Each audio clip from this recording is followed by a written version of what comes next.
Assalamualaikum warahmatullahi wabarakatuh. Ketemu lagi dengan Pak Priyanto dari Mantiga Banyuwangi.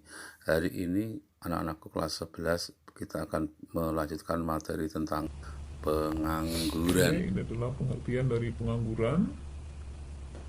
Pengangguran adalah istilah untuk orang yang tidak bekerja sama sekali atau sedang mencari pekerjaan, bekerja kurang dari 2 hari selama seminggu, atau seseorang yang sedang berusaha mendapatkan pekerjaan yang layak. Macam-macam pengangguran.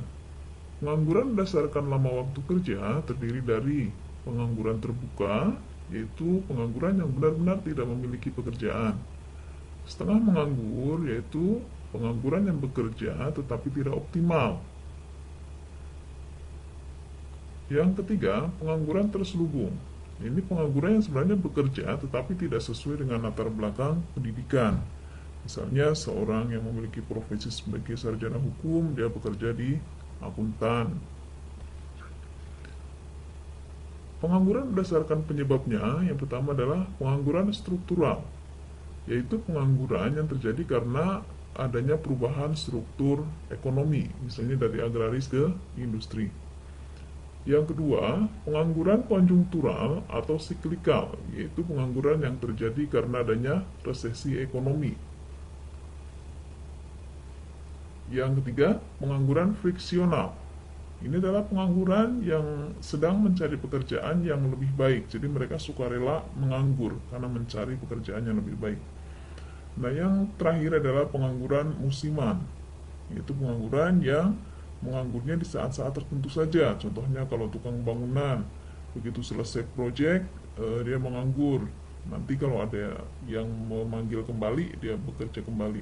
Sama seperti petani misalnya, saat musim panen, dia bekerja. Saat musim selesai menunggu panen, dia akan menganggur. Nah, lalu apa sih penyebab pengangguran?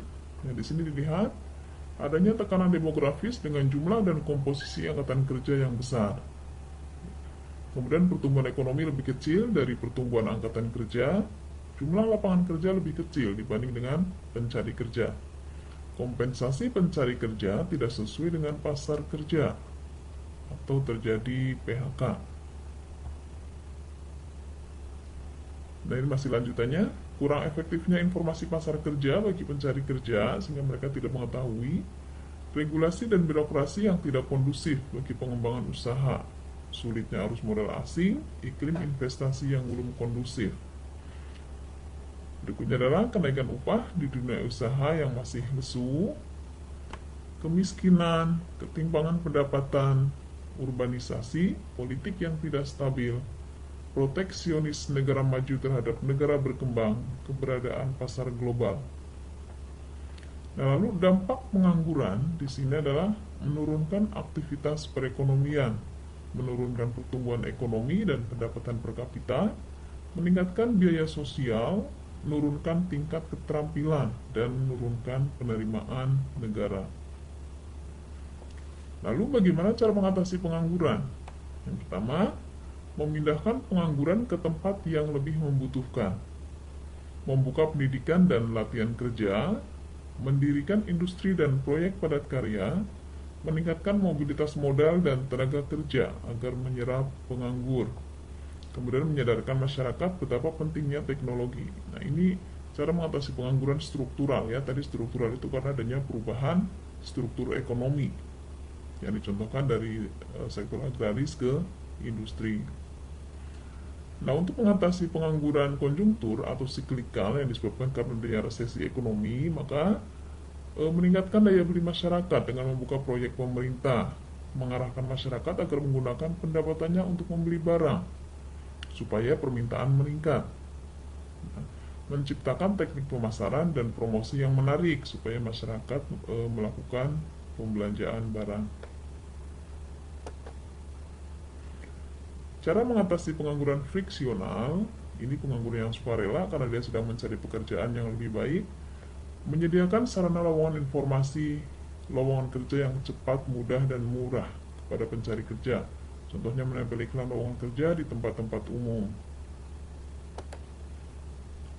Untuk mengatasi pengangguran musiman, karena dia sebenarnya saat-saat tertentu dia bekerja, sedangkan di saat yang lain nanti menganggur.